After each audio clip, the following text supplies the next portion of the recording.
જય હિન્દ, જય ભારત. હમણાં જે કાશ્મીરમાં હુમલો થયો છે,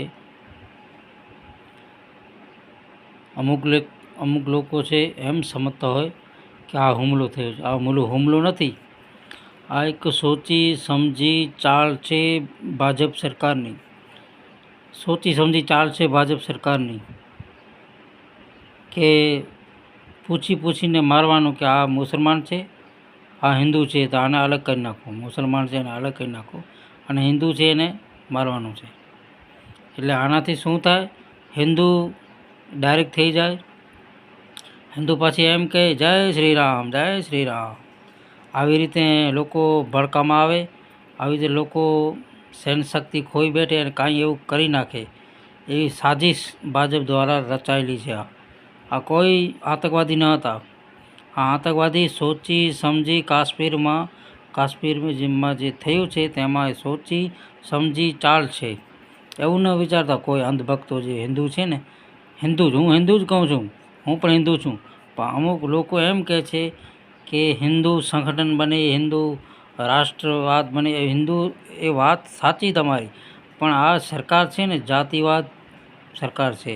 અને વોટ જોઈએ ત્યારે આ એવું ષડયંત્ર કરે, કોઈના ખૂન કરાવી દે, કોઈના આ જે હુમલાઓ થયા 27 લોકો મરી ગયા છે કાશ્મીરમાં, એને કંઈ લેવા દેવા નથી. ભલે મરી ગયા, કાંઈ લેવા દેવા નહીં આ લોકોને, ભાજપ સરકારને. આમ જ કોઈ આતંકવાદી ઘૂસી આવતો હોય, નોર્મલ વ્યક્તિ હોય, એના સિક્યોરિટી હોય, આ બધા હોય. આજે ફરવા ગયા કાશ્મીરમાં તો એના માટે કંઈ સિક્યોરિટી તો હોવી જોઈએ, કોઈ પોલીસમેન તો હોવો જોઈએ ને સાથે. આવી રીતે આની સાથે કોઈ એવી બનાવ ન બને. પાસ સોચી સમજી ચાલશે એટલે બન્યું છે એમ. આ ચાલ છે અમિત શાહ હોય કે નરેન્દ્ર મોદી હોય, એ સ્પષ્ટ છે.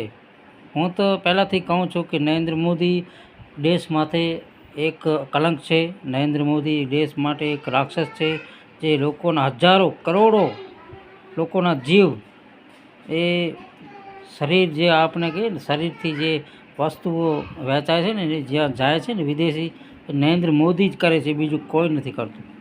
જે અંગ વહેંચાય છે ને લોકોનો, કોરોનામાં ઘણા લોકોના આમ મારી નાખવામાં આવ્યા ને, આમ થયું ને, આમ એનું એમ થયું ને, એમ થયું ને, આમ બધું કરી મોકલી દીધા બધા અંગ વિદેશમાં.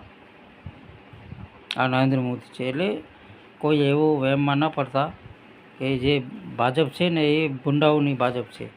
એ પોતે જ આતંકવાદી છે. નરેન્દ્ર મોદી હોય, અમિત શાહ હોય, આ બધા જે ઉપર જે બેઠા છે બધા આતંકવાદી છે. કોઈ વિચારતા નહીં કે મુસલમાન આતંકવાદી છે, કોઈ વિચારતા નહીં. જય હિન્દ, જય ભારત.